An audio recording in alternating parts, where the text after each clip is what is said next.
Did I talk too much? Should have handled that better. Why can't I just let it go? I wish I would stop. I was thinking so much. Did I talk too much? I wish I would stop. I was thinking so much. Take a breath. You're not alone. Let's talk about what's going on. Counseling helps you sort through the noise with qualified professionals, and online therapy makes it convenient. See if it's for you. Visit betterhelp.com/randompodcast for 10% off your first month of online therapy and let life feel better. If you're a custodial supervisor at a local high school, you know that cleanliness is key and that the best place to get cleaning supplies is from Grainger. Grainger helps you stay fully stocked on the products you trust, from paper towels and disinfectants to floor scrubbers. Plus, you can rely on Grainger for easy reordering, so you never run out of what you need. Call 1-800-GRAINGER, click Grainger.com, or just stop by. Grainger, for the ones who get it done.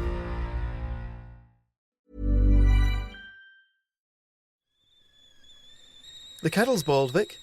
Great. Perfect timing. Just a dash of milk for me, please, mate.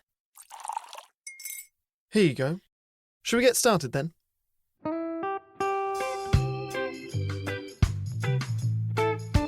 Have you ever woken up on a Sunday morning and said, I'm never drinking again, and then found yourself waving $50 at a barman by happy hour?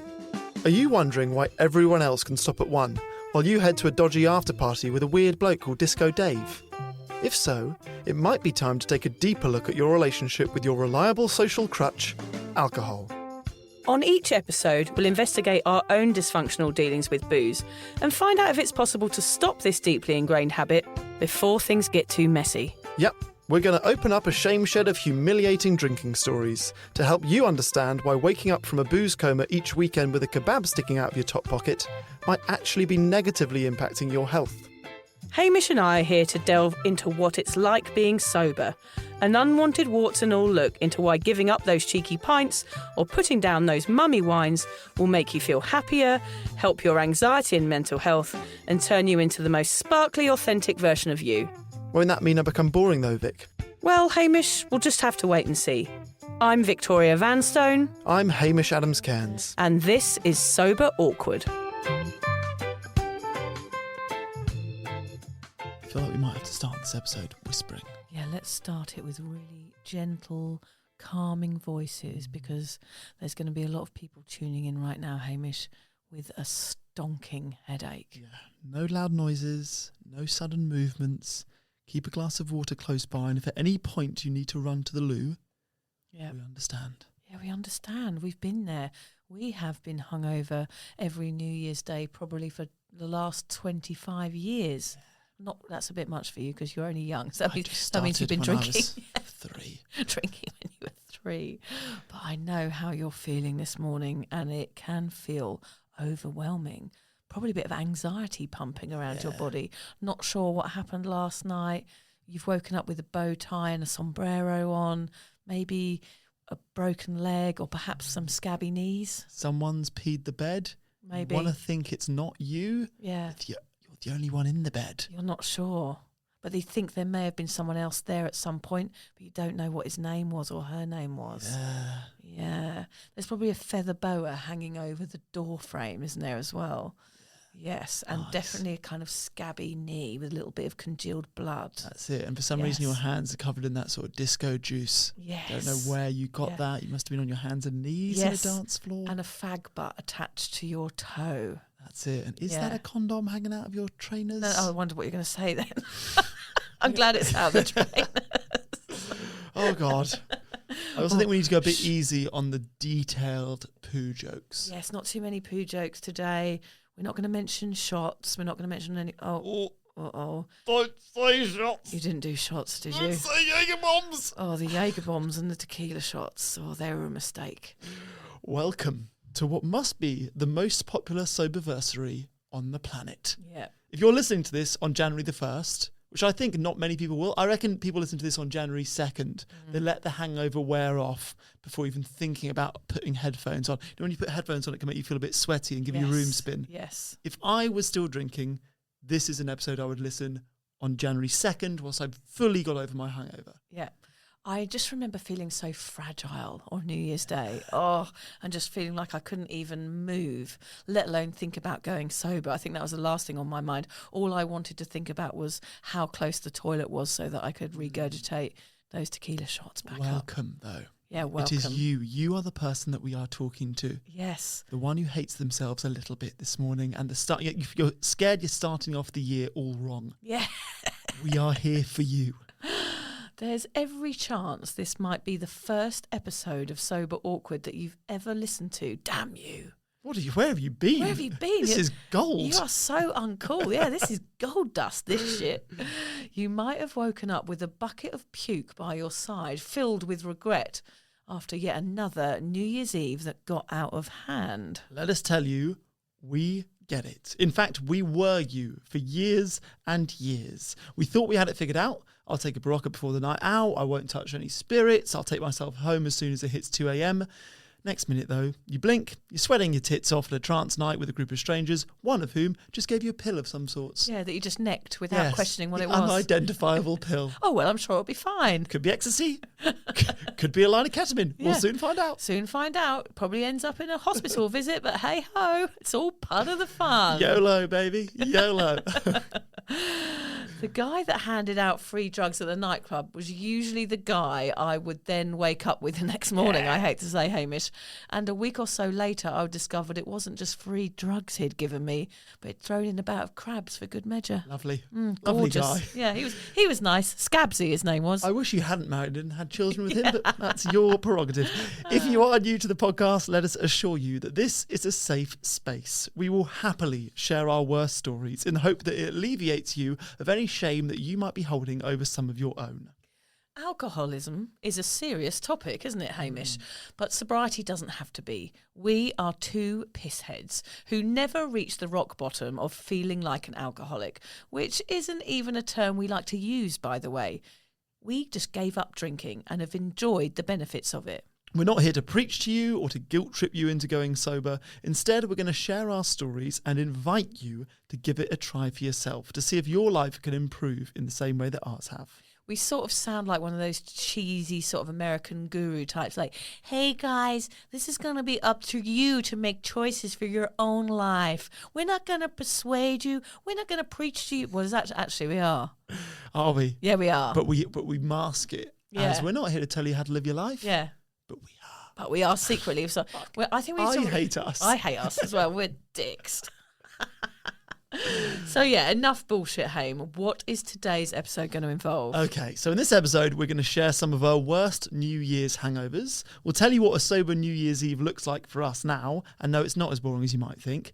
And finally, we'll give you our best tips and advice on how to kickstart this year the way you want to by giving this sobriety thing a decent crack. I like the way we call it a sobriety thing. Yeah, it's just a thing. I keep it chill. Yeah, like we're trying to sound really chill. Like, welcome, hey guys, welcome to Sober Awkward. Just chill. We're giving up booze. It's fine. I did a sobriety thing for like 35 years. It's just gave it a crack. Yeah, it's just a small thing. It's just an addiction I had. I'm fine now. I feel as if you've had the best New Year's story gone wrong out of all of them, Vic. I agree. Anyone who's not listened to the podcast before needs to meet you via your nickname, which is The Clock. Yes. Tell us why you're called The Clock and the story behind it. I am called The Clock because I have one hand smaller than the other, Hamish. Okay, a bit go like on. Jeremy Beadle. I blew my finger off with a firework on the Millennium Night. Yeah, which was New Year's Eve in the year 2000, yes. So I have a stump now. It's my greatest drinking injury of all time. There have been a few, quite honestly, but that was the one that is very clear, that should have probably been a red flag that maybe I drank more than everyone else.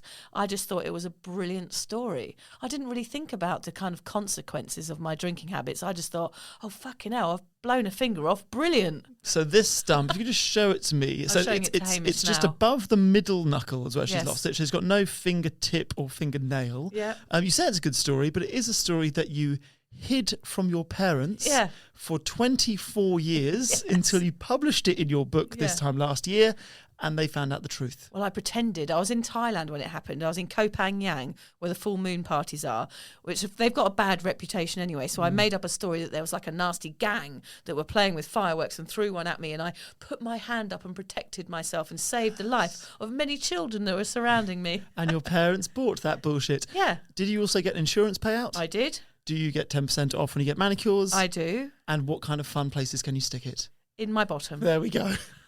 They're the three questions that you're probably like a thinking. little tiny penis, actually, It doesn't does. it? It looks a lot like my tiny penis. Maybe we'll put a little penis face on it. Oh, and post a little New Year's Eve photo. I don't like the idea of someone that's just found the podcast following us on Instagram today, New Year's Day, and just seeing a photo of your finger dressed up like a cock.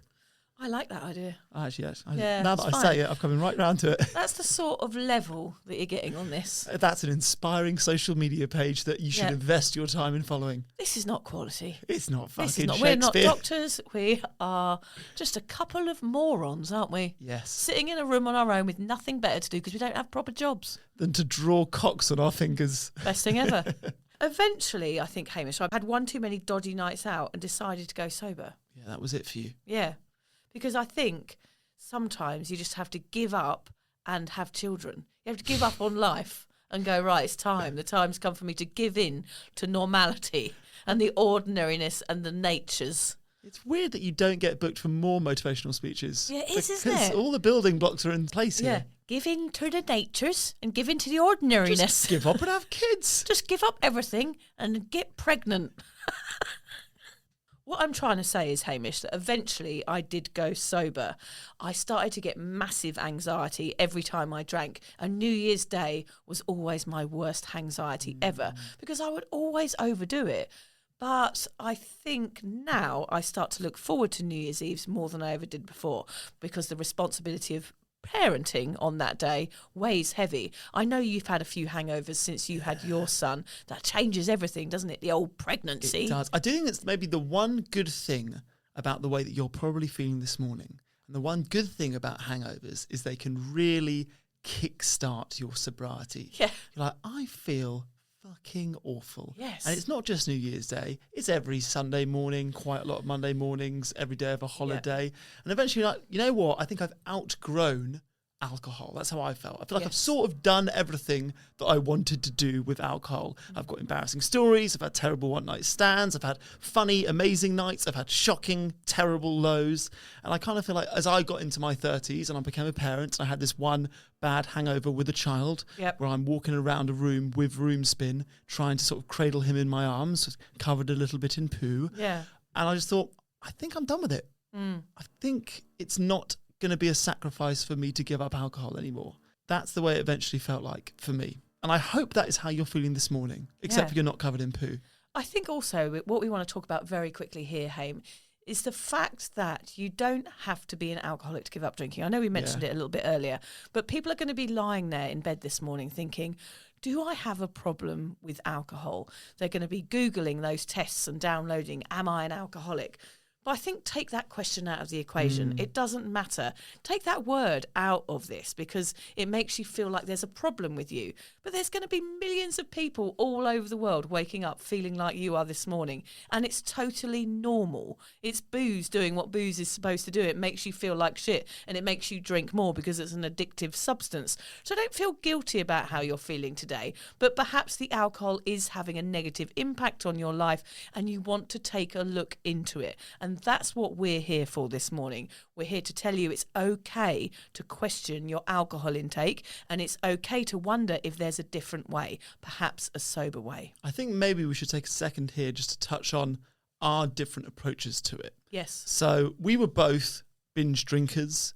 You've always said you thought maybe you had a slightly bigger problem with alcohol than I did. In eyes of society, neither of us were alcoholics, that's for sure. Yep. What we have found is that because we weren't alcoholics, according to society, we found it relatively okay with the right support in place to give up. It wasn't the worst thing in the world to give up. Because you were a slightly bigger problem drinker than me, you found it easier to stay sober than me. Yep. I found it very easy to give up, but staying sober, I'm like, well, I could moderate. I was okay at drinking. Maybe I should. Yeah. So there's two different sides of that. Also, giving up forever for you was a relief. Yes. Whereas giving up forever for me is too much. Yes. I can't wrap my head around it. It feels too much like an ultimatum. It feels too indefinite. Yep. And I think you might be waking up today going, it's too big a thing for me to give up forever. Yeah. And we would encourage you to try and take it day by day. There's a reason that seems to have snowballed into a catchy phrase. Or like Lee Mack said an interesting thing. He said, I will give up until I have a healthy relationship with alcohol. Yeah. And he's figured out from himself that I'm never going to have a healthy relationship with alcohol. I think it's very difficult to have a healthy relationship with alcohol with something that's toxic. You can't have a relationship that's good with something that is basically a poison. We're not going to go into that preachy side of thing, give you loads of scary stats about cancer and carcinogens, because we don't want to scare you into getting sober. But what we do want to say is that we've both enjoyed it so far, haven't we, Hamish? And, you know, I got therapy for my drinking habit, and it really helped me to unravel the reasons why I was a big people pleaser throughout my life. So this is about doing a bit of work aside from this podcast. Like, it's not about just listening to us and thinking you're going to give this a go.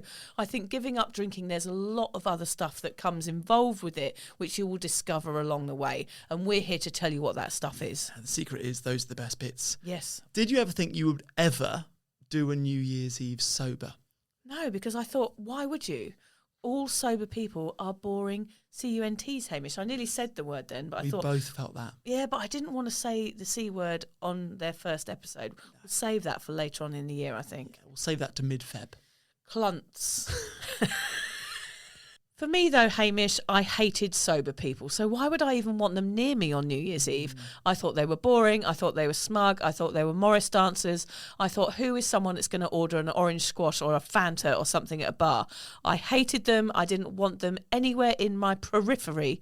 I just thought, God, what on earth do you do if you don't drink booze? You must be a total twat.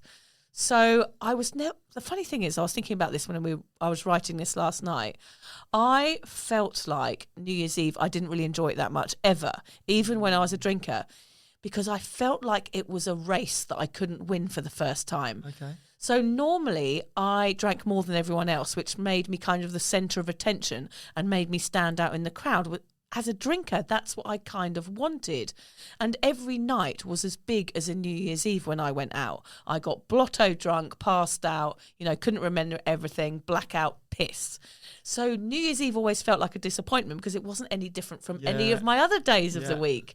So it wasn't this big celebration. It was just me doing what I do again, but then everyone else is doing it, so they're taking away my joy a little bit. So I've never been one that really liked New Year's Eve, actually. I didn't mind if people had better banter than me, but I didn't like it when people were better partiers than me. Right. Weird, isn't it? You felt I really lesser. went into it last night. I was thinking, well, I never really enjoyed them, but why? But that's why, is because I didn't like the sort of competitiveness of my drinking being against other people for the first time. Weird. I did always feel like there was a bit too much pressure to have fun on New Year's Eve. Exactly, that's what it too was. Too much organised fun Yes. on New Year's Eve. And then I'm actually not having that good a time. Yeah. Because we're walking around the streets of London at 11 at night, seeing if we can find a firework. And then you would just drink. It's like, fuck it, it's nothing. Let's just drink the night into a better night than it is. Yeah. I've had many a New Year's Eve when I've done that. Not having that much fun. Maybe I can drink it into a fun night. Yes. And it doesn't always end all that well. I think everyone does always go harder. Maybe it's because of that feeling. You're thinking, right, well, I've had a couple, but I don't feel the euphoria that you'd imagine to feel at the end of the year. You're supposed to feel this incredible feeling like, haven't we done well? And look forward to the future, and there's fireworks going off. And you're supposed to be feeling this level of joy, massive dopamine hits. And perhaps you're going, right, okay, well, I'm not feeling that yet, so I'm going to have another one. I'm going to have another one, to the point where you're completely anaesthetising yourself and you're actually going downhill rather than reaching the highs that you were expecting. So actually you're kind of slowly numbing out New Year's Eve, where you think you're kind of heightening it. Yeah. So it's actually really confusing. I think that's what most people do. You go hard and then you black out and then you're like, well, what the fuck was that for? Yeah. What do your sober New Year's Eve looks like now? I'm going to put everyone off, Hamish. Oh, please don't. But they're very cosy and happy and quite reflective is my word that I've used here. They are opportunities to see how far I've come. I make it all about me, Hamish, nowadays, not about everyone else. Because I've been such a people Sounds pleaser. like it was all about you before. No, I was a people pleaser before because I was drinking to have a good time and make everyone else have a good time. I see. I was trying to be the entertainer and trying to be like, I'm here to bring the fun. You can rely on me. Whereas now I don't do that anymore. I love seeing the kids' faces, like the reflections of fireworks in their eyes, Hamish. Oh, beautifully put. Yeah. I have to get used to being around fireworks now, of course. I still Do you have jump. PTSD Yeah, I about do. it? Yeah. I still Cover your jump. hands. Yeah, cover my hands, yeah. And I hear the bang and I'm like, oh, God. Just you sitting on your hands, Yeah. just rocking backwards and forth, moaning as the fireworks go off That's how I around spend you. most of my days, actually, yeah. I feel it's like a time to look ahead. I try and get excited about what's happening. I feel proud on New Year's Eve now instead of feeling drunk or hungover. And I don't have FOMO anymore, which is brilliant. I'm not wondering what other people are up to, basically. I'm just having a nice time with my family. I'll tell you the most surprising change that I've found in sober New Year's Eves is that I don't hate January 1st anymore. Okay, of course. January 1st is now kind of lovely. Yes. I wake up feeling a little bit smug Yep. because I'm not hungover, so I'm usually up a few hours before the rest of the world. Yes. And I'll start my day with doing something quite nice, like getting into the ocean or going for a run or doing something that adds to the smugness. Yeah, we do live in Australia. We for do those live new in Australia. I'm not new getting listeners, into yeah. the English Channel or the Thames. And I just feel like, okay, I feel more excited about the year ahead rather than hungover and like, okay, the real year starts tomorrow because this year's a write-off until then. I don't have that feeling, which is quite nice. I'd actually never met a sober person before I went sober, so I didn't know what sober New Year's was going to look like at all. They're certainly shorter and sweeter now. So my first one ever sober was when I was in Perth. We made the most of the time difference. I had a baby who was like 7 months old then. So what we did, and this is quite a good tip, is I watched the fireworks in Sydney when I was in Perth. So Sydney, I think, is 3 hours ahead. Yeah, so 9 p.m, did the fireworks. Any kids that are awake, we can pretend it's New Year's, and then we're down. I know I'm not selling it by saying that, but you know, if you've got a newborn, you know what I'm talking about. Then I did one camping, and I thought camping sober, tricky on New Year's Eve. Trigger happy. Good thing about that, though, it gets very dark very early. You can go to bed before midnight. Yeah. Last year, we actually got rid of Sonny for a few nights. Oh, we were old enough to give him to a grandparent. And actually, it was really nice. So instead of like just getting hammered, we went to a plush meal. Like the booze was included, but it wasn't really a piss-up vibe because we had a couple of parents there with us. That ended at about 10, half 10. Like the meal was the focus of the night. Yep. We then went to a pub for midnight, which some people came to, some people slowly peeled off. I left about 1. I was home by 1:30, which is great because that's sort of typically before the cocaine comes out. Yeah. And really, if you're sober, try and get out before the cocaine comes out would be my advice. Certainly do. Yeah, we don't condone drug taking either. No, we don't. No. We're boring. But you're going to learn to embrace the boring on this podcast, aren't you, Hamish? Yes. It's all about. It doesn't sit well with me. No, it doesn't. But I like being boring now, And Hamish. that also doesn't sit well with me. You're not boring. No, I'm not boring, but I'm learning how to be more boring than I used to be. I will say that. I think it's more about finding immense joy in everyday things. Simple things. I prefer that to accepting boring. Yes, I agree with that. It might be saying the same thing in different ways. Yes. Okay, Hame, let's put ourselves into the position of somebody listening to this today who is desperate to go sober and is hoping that listening to a sobriety podcast might be a good first step. What is the best advice we can give them about going sober? Yes, I would say a podcast is a great place to start. And if you can start with any, start with ours. No, really, but it's a good first step because it's something you can do whilst you're still in bed with headphones on. If you're feeling lazy and hungover, this is a nice way to educate and entertain, maybe, yourself whilst learning about what this whole thing is like. We're award-winning, Hamish, aren't we? We are award-winning. I would say it's important to educate yourself about what alcohol actually is. That was the first step that I took. I've read a couple of books. I listened to the Huberman Lab episode on alcohol, which is one of the most listened to podcast episodes of all time. He will give you all of the science behind it. He'll answer all the questions that we can't. And what it does is it makes you no longer naive to alcohol anymore. We start when we're 14, 15. Our older siblings did it. The cool kids did it. Celebrities do it. It's marketed. And we don't know what alcohol is. We just start drinking it. And it's taken me, I got sober when I was 31. say it to me 17 years to go, what is this drink that I'm drinking all the time? It makes me feel pretty high, but also pretty low. And now I almost feel like I know too much. I'm like, oh, I know what this drug is. Yes. I know why we drink it. I know how well it's marketed. And just understanding the trick, like being able to see the magician's trick, helped me rationalise giving up. Yeah, I think that's the same for me too, Hamish. I think we go through our lives for so many years just accepting that we all drink. Everybody drinks, my parents drink, my family drink, my friends drink, so I just drink. And we never sit back for a moment and just go, why do we do this? And it's so fascinating as part of your sober path, which you're starting today, to have a look at why we do it as a culture, as a society, where it has so many negative repercussions. It's crazy, really. So, yeah, that's a great tip, Hame, is just to educate yourself on what booze is and why we do it. It's true. People listening now will go, you don't understand. I do have to drink because of my family, because of my partner, because of my job, because of where I live. Yep. You don't. 1 million people have reached out to us and gone, you know what, I never thought this was possible for me, but now I'm doing it. It's changed my life. And I think we can spend so many years blaming environments and cultures and all the stuff that's going on around us.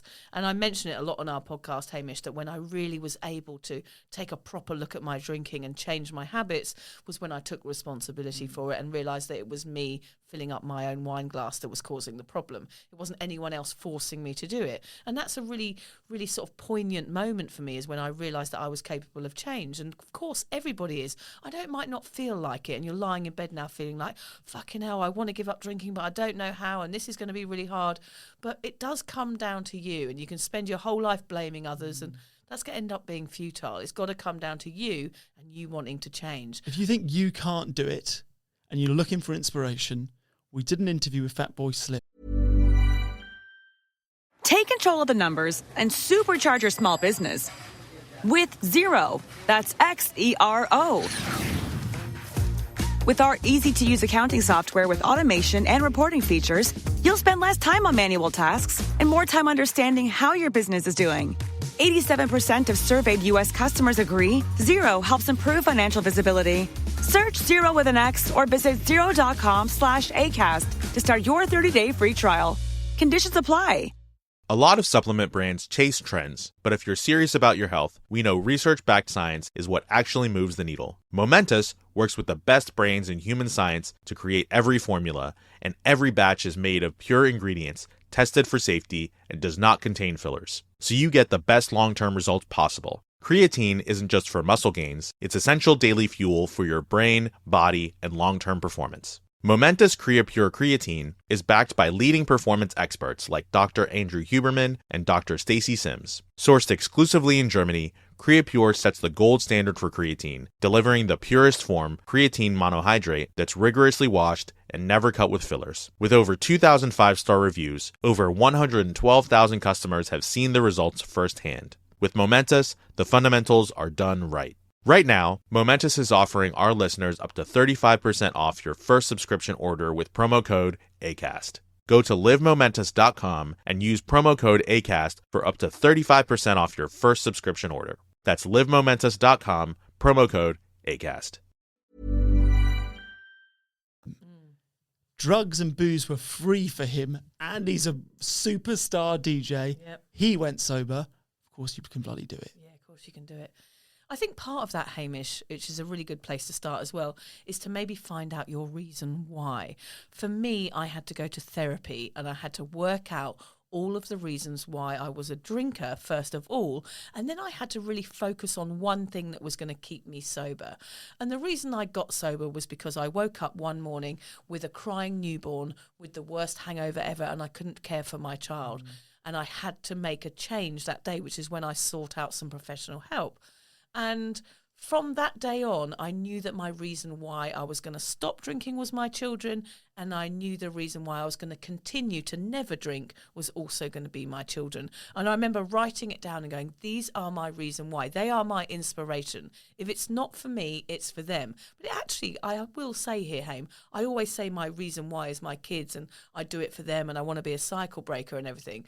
But really, if we're going to go deeper than that, I was doing it for me so that I could be a better parent to them. So again, it always has to come back to you and what you want with your life.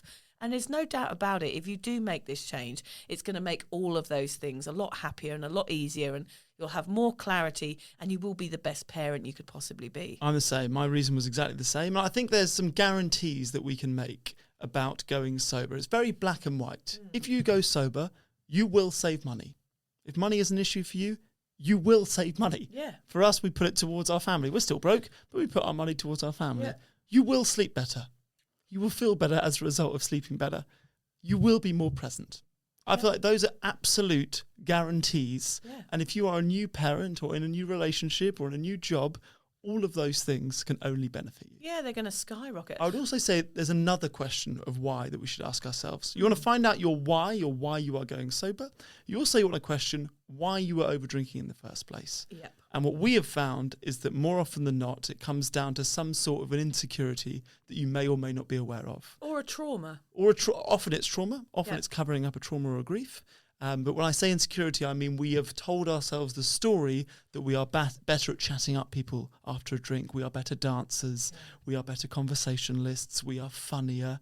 We are better storytellers. We're better in a social situation. All of these stories that we tell ourselves. I'm better at sex, though. Better Hamish. at sex. Yeah, Sex I used to comes be up better at sex. a lot. It was much more interesting when I was drunk. That does come up a lot. And yeah, if you can find out why you overdrank in the first place and try, maybe go to therapy and address that, it can only help. Yeah, I think therapy is a really good place to start, actually, with any sober journey. I know for me, when I went in there, I found someone who was willing to listen to all my problems, and I felt really not judged. And this can feel really judgmental going sober, because you feel like you're disappointing people, and people are going to think, well, why are they changing? And it's like holding a mirror up to your mate sometimes. They're like, well, if she's got a problem, then maybe I have, and they get really defensive. So that can be really hard. These are all things that you're going to learn about throughout this sober path, which we cover in everything that we do.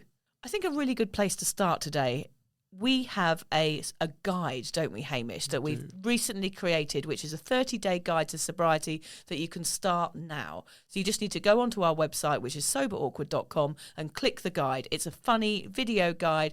We've got lots of weird characters in there, probably a few too many knob jokes, but it's a really happy and jolly guide about how to get this sober thing right. Yes, there's short daily videos or podcasts that you can watch. There'll be a task that we set you at the end of every day, and we are confident that this is maybe the more fun way to give up drinking than enrolling in any other kind of course. Yeah, ours is the best. And actually, I think first, the day one, Hamish, is about your why. And we go into depth about why that is going to be so important to use throughout your sober path. So today would be a really good day to download that. So get onto it. So listen to a podcast, buy some Quitlet if you can, book yourself in to see a therapist if you can, ask yourself some fairly confronting, difficult questions, and sign up to our course if you have the means. Can I throw another spanner into the works here? Go on. Let me tell you this. It took me a little while to figure this out, and I wish someone had told me it on New Year's Day when I was feeling sorry for myself in bed. Yeah. The least interesting thing about going sober is giving up alcohol. And the crowd goes wild, Hamish. No, the crowd goes, what? What are you talking about? Yeah, the only thing about going sober is giving up alcohol. That is bullshit. There is nothing interesting about the fact that when you and I go into a bar, we order that drink, where everyone else in the bar orders that drink. Nothing is interesting about that at all. It's everything that goes with it, which is interesting. Mostly to do with personal growth. I love myself Personal growth. Finding out who you were before alcohol and rediscovering that person now. What actually makes you happy? Are you still an extrovert? Are you still confident? Can you still dance? Can you still have sex? Who are you, basically? That's what it all boils down to. I always say, who lies beneath the beer and bravado? I had no idea when I gave up drinking that I just thought, right, I'm not going to drink anymore. That's the end of it. I had no idea that there was actually a completely different person living inside me that had to sort of blossom. I felt so stunted. I think alcohol actually stunts your personality. I think in AA they say you stunt your life on the day that you start drinking and you stop maturing. We're all 14-year-olds. And I definitely was 14. I had decks set up in my bedroom for years, and I was still doing the things that a 14-year-old teenager would do when I was 30. So it just stopped me mentally maturing. And I think when you do stop drinking, you start to really realise what you enjoy. You start to feel authentic happiness. So much changes. So I know this is cheesy as fuck, guys. And me and Hamish hate all this shit. But actually, this is a bit woo-woo, isn't it? And it's about learning who you are once the booze has sort of been shaken off your skin. Now, with New Year's in mind, I thought we'd run through a few typical New Year's resolutions that I think are improved from going sober. Okay, great. Do you see what I'm doing here? Yes, like it. Okay, so a lot of people will say, I need to earn or save more money this year. Yeah. As I said earlier, going sober guarantees that. And we're not just talking about the money that you spend on actually buying alcohol. We're talking about the money that you also spend on taxis. Yes. The money that you spend on the morning after pill or paracetamol and ibuprofen. Yeah. We're talking about the late night kebabs. Yeah. We're talking about the binge eating the following day, the delivery pizzas and all of them. Pepperoni passion. You will save money from going sober. Yes.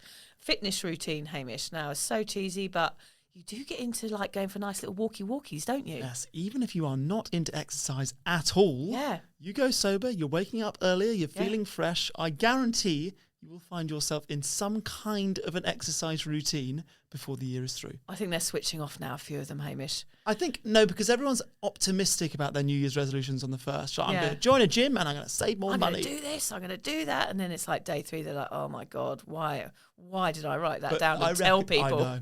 But I reckon 99% of people try and save money and get fit. It's got to be top 2 resolutions. And I do think going sober helps both of those a huge amount, which brings me on to my next one, weight loss. Yeah, but look at me, Hamish. I haven't lost any weight. That's a terrible thing to say about yourself. But I haven't lost any weight. I have not lost weight in my sobriety. And You're strong now. I am strong, but I don't put it on my New Year's resolutions because I never lose any weight. No, I don't think losing weight is a particularly healthy goal to have anyway. Enjoying your lifestyle changes and having a stronger body. Yes, I think be healthier. Let's say that. Yes, let's say that, because weight doesn't matter. We love you no matter what size you are. That's true. And I do think, again, this will guarantee a healthier life. We do eat more chocolate than we did before. Yes. We all have our vices. Yes. But not drinking alcohol certainly reduces the amount of kebabs and pizzas that I eat. It does. Look better. Again, it's about authenticity here, but you do get thicker hair. You do have better skin, your eyes look sparkly, and you just generally feel great. I remember when I was hungover, I used to look in the mirror and I'd be all blotchy and all pale. I'd be sort of inflamed. Is that a word? Sure. Inflated. It was probably that bicycle pump up my arse the night before. No, but I didn't look well. And now I look in the mirror, I think, actually, you're all right, love. You're not too bad. That's one of the nice things about the first month of sobriety. It's the first thing that your friends will notice. God, you look well. Yeah. So actually, if you're lying there in bed now feeling sorry for yourself and you've got a bit of sort of that weird spittle on the side of your mouth that goes dry, take a selfie of yourself now, looking your absolute worst. Send it to us. Send it to us. We'll post it. No, take a selfie of yourself. And then in 30 days' time, once you've done your first month of hopefully a long sobriety, have a look how much you've changed. Yes. Career goals. Again, that's on the top of my New Year's resolution every year. Is it? Yeah. It's on the bottom of mine. Achieve my dream goal. God. Some sort of career goal. You're like some sort of weird, one of those, like a bit like Tony Robbins or something, aren't you? Come on, guys, achieve your career goals. Achieve your goals. It is top of my list every year. Blue sky thinking. The only reason I say this is because I genuinely met some career goals since going sober. That is true, Hamish. You wanted to be a radio presenter, and since going sober, you have become one. I have, and I wanted to have a successful podcast. Yes, and here you are. I haven't got one, but one day. One day, Hamish. This is as good as it's going to get. This is great. Better relationships with friends, family, and partner. We all think that. Again, it's a pretty common goal. But also, you might ditch someone who's been a bit of a wanker to you, because you get boundaries and you think, actually, this person is a dick. I liked them when I was pissed and now I'm not. I've realised that they are no good for me. Yes, your true friends will show themselves in your sobriety, that is for sure. They will. And finally, work on your mental health. Again, that's a good goal to have a good resolution. Getting pissed every weekend is not great for your mental health. I will say, Hamish, that my mental health had deteriorated massively by the time I stopped. By the time I was, questioning my alcohol intake, I was suffering from severe anxiety. I felt like I was dying most Sunday mornings, which I know there's going to be a lot of people in bed feeling that now. I used to sit with my finger on my pulse, saying to my husband, I think I need to go to hospital. I am dying of anxiety. And I will say to you out there now, I don't get that anxiety anymore. I gave up drinking and it went away. Occasionally it taps me on the shoulder to come and say I'm still here, just if something quite traumatic happens in my life, or I have a really long day, or I'm tired. Occasionally I feel that anxiety again, but it never sort of develops and flourishes like it used to in my life. So that is one thing that is going to change everything in your life, is that you might not have anxiety anymore if you give up drinking. Yes, we should say on that one as well, it can get harder before it gets easy. So a lot of us drink to cover up a trauma or some particular stress or something in our lives that we don't want to face on. So we drink. And when you go sober, that problem doesn't go away. No. That anxiety might still be looming there. That trauma or grief might still be looming there. And you will have to face it. And obviously, we recommend doing that with a therapist. It might be for you, it might not be. So things might get harder first, but it's a much faster way to overcome it, to face it, than to carry on drinking and ignoring it. But I will say those hard bits are actually part of this healing process, aren't they, Hamish? Healing. Like, that anxiety was my body screaming out for help, and I had to tune into it in the end. And those traumas that you've probably been covering up with a bit of booze, they are going to come to the forefront, but it means you're going to have to deal with them, which means you're eventually going to be much, much happier. And that's going to be different for every individual out there. This is going to be your own personal sobriety journey, and it will have its ups and downs, but I think the trajectory is always going to be up, don't you, Hame? Absolutely. We speak to hundreds of sober people all the time, and all of them have felt the benefits on this list. I would say that we can guarantee you that. That's the guarantee that we're making. So this is your time. If there is any booze in your house, get it out now. Not next week, not after that wedding or birthday you're going to in 2 weeks' time. Now. Do not put this off anymore. Yeah, hide the wine glasses as well. I will say here that if you are an extreme drinker, what we've learned by doing this podcast is that there is this vast spectrum of alcoholism. You might be sitting in the middle quite comfortably. You might be having one glass of wine a week, you might be having one glass of wine a night, or you might be having 3 bottles. I would say the people that are on the vast end, the more extreme end, it's really important that you book in a doctor's appointment and go and see your GP and find out if it's safe for you to stop alcohol straight away, because for some people it might cause withdrawal symptoms, which could make you very, very poorly. So we will put that little clause in there. If you do feel like your drinking is more extreme than others, then do go and see your GP. We understand that going sober can feel isolating and it can feel really scary. If you don't have any sober mates who are wanting to do this with you, then we recommend listening to our podcast every week and downloading our guide. We have this sort of weird one-way friendship with our listeners where you know a lot about us and we only get to meet you every now and again at our live shows. Or we bump into you at the coffee shop, which we also love, don't we, Hamish? We do love that. We give some awkward hugs and you say, oh, Vic, I know so much about you. And I go, I know nothing about you, but bye. It's more specifics. I know a lot about your pubic hair, or like I know about the STDs you had in your 20s. Yeah. Yeah, lovely to meet you too. Can you just buy me a fucking coffee so I can leave? Yeah. But we all feel a little more connected, seen and understood by hanging out together. You can also join Cuppa, which is our free sober social network. You can do that at Cuppa, that's CUPPA.community. You can download the app as well through Mighty Networks.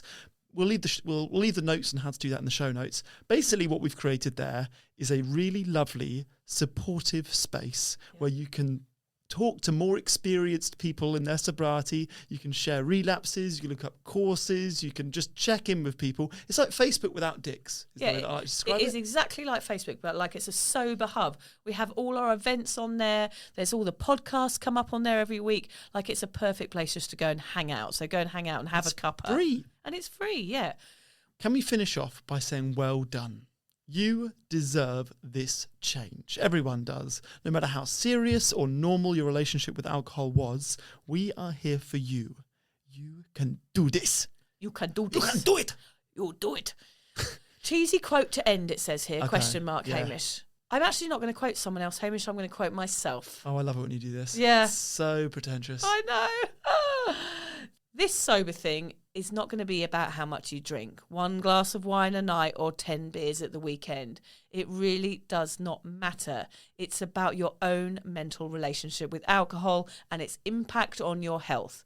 It's about educating yourself on the harm of booze and to start being nice to yourself.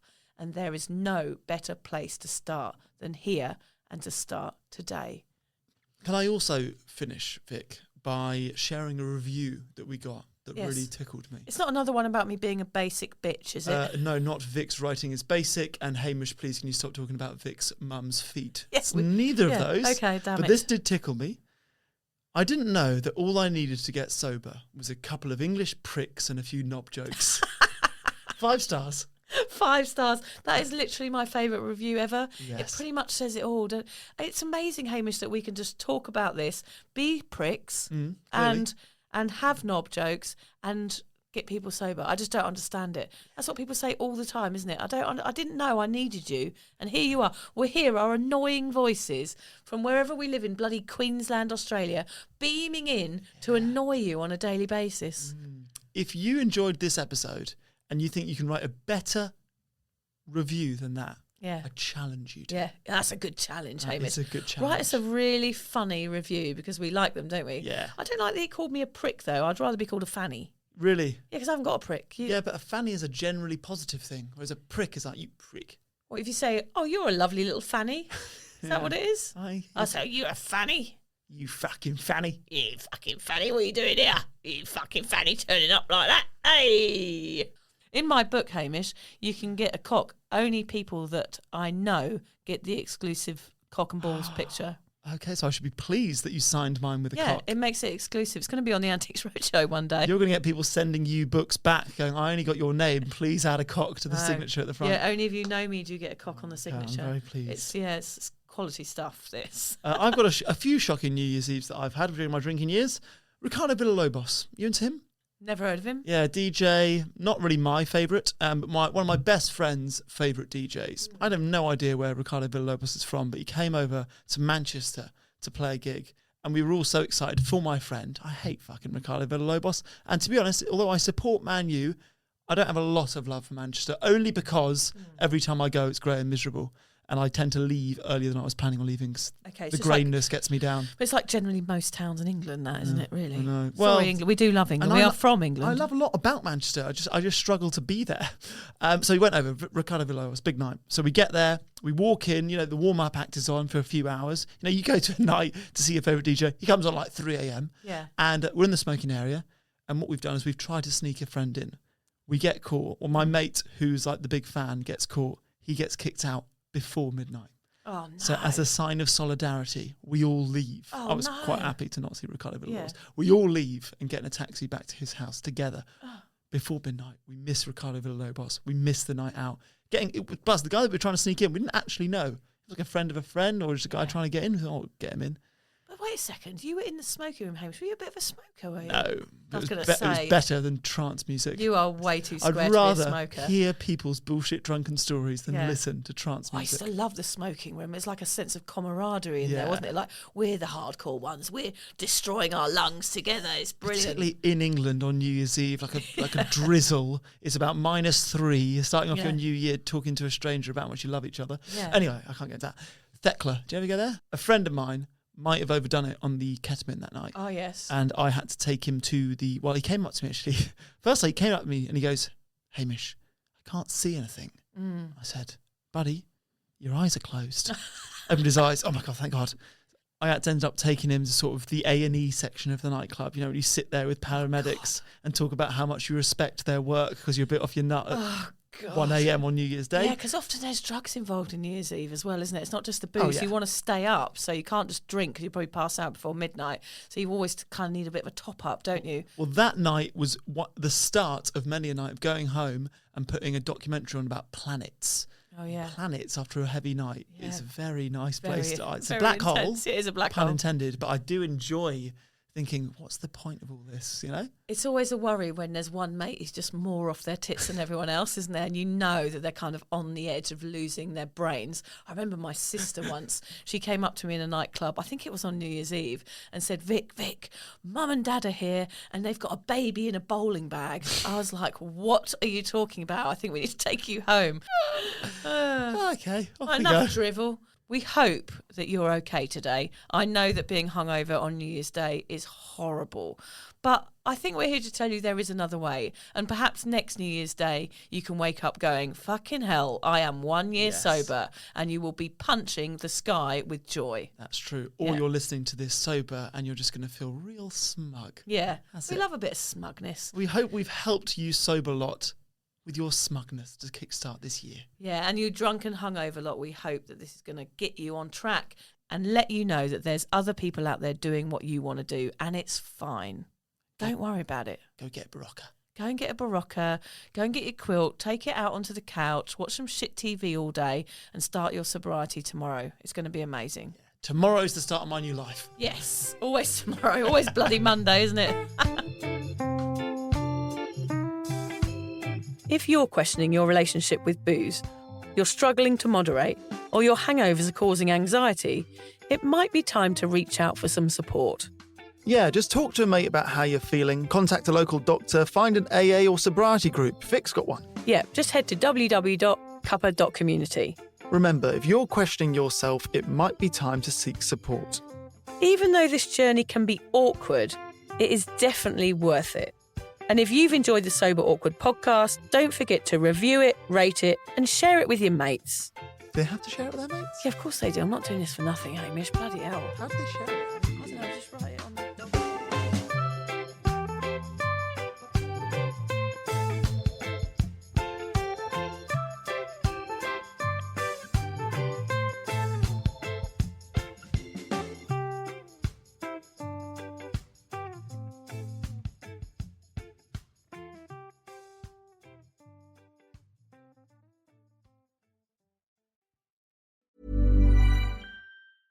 If you're a maintenance supervisor at a manufacturing facility and your machinery isn't working right, Grainger knows you need to understand what's wrong as soon as possible. So when a conveyor motor falters, Grainger offers diagnostic tools like calibration kits and multimeters to help you identify and fix the problem.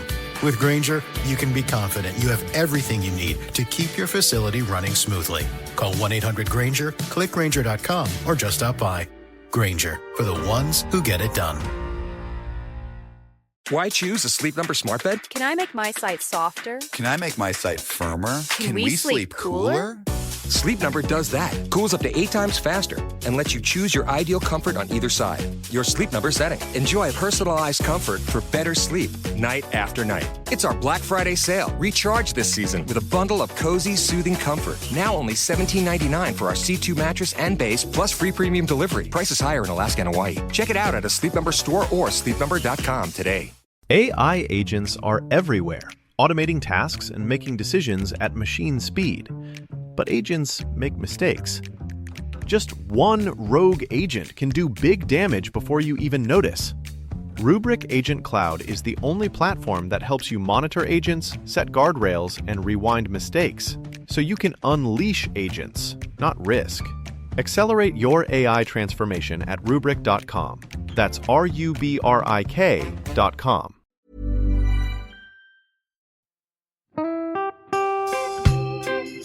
So, as you probably know, my comedy memoir, 1,000 Wasted Sundays, is officially out. All my magnificent fuck-uppery in one awkward hit. If you'd like to get your hands on a copy, it's now available from all good bookstores. We always say all good bookstores, don't we? Yeah. Are there bad bookstores? No, it's probably ones with moody sellers. Oh yeah, really depressed librarian folk. Yes, Okay, good. So there are probably some, but we're only storing it in the good ones. It's only made it into the goodies. You can also get it from all good online retailers. The print version and ebook are out now, and the audiobook will be available in March. I've been writing my memoir for 5 years. It will make you laugh, cry and cringe, and hopefully inspire a few people to reconsider their relationship with booze. If you love the podcast, then I think you'll love the book, even if I do say so myself. Hamish has read it. What did you think? I feel like I know a little bit too much about you now, to be honest, Vic. Look, I really loved it. It was hilarious and surprisingly moving, but I feel like I've seen you naked in a literary sense. Yeah. Does that make sense? Yeah, that's worrying. Yeah. From an emotional point of view, seriously, It wobbled my teeny weeny wooden heart, Vic. Okay. My teeny little wooden heart. Well, his wooden heart is broken. Anyway, so if you do manage to get your filthy mitts on a copy, please do me a favour and head to goodreads.com and give me a review. Doing that will help me get it out there to those that need a bit of sober support. So there you have it. My story, unwanted warts and all. Come and get awkward with me. Not to be too demanding or anything, but seriously, go and buy it now. Go and buy it. Go and buy it right now. Yeah, don't just tell your friends, buy it, and then buy your friends one or two. Yeah, don't give them a copy, buy it, yeah. And you know what? Don't be careful where you store it. If you lose it, you can always buy another 5. Buy another one. Yeah.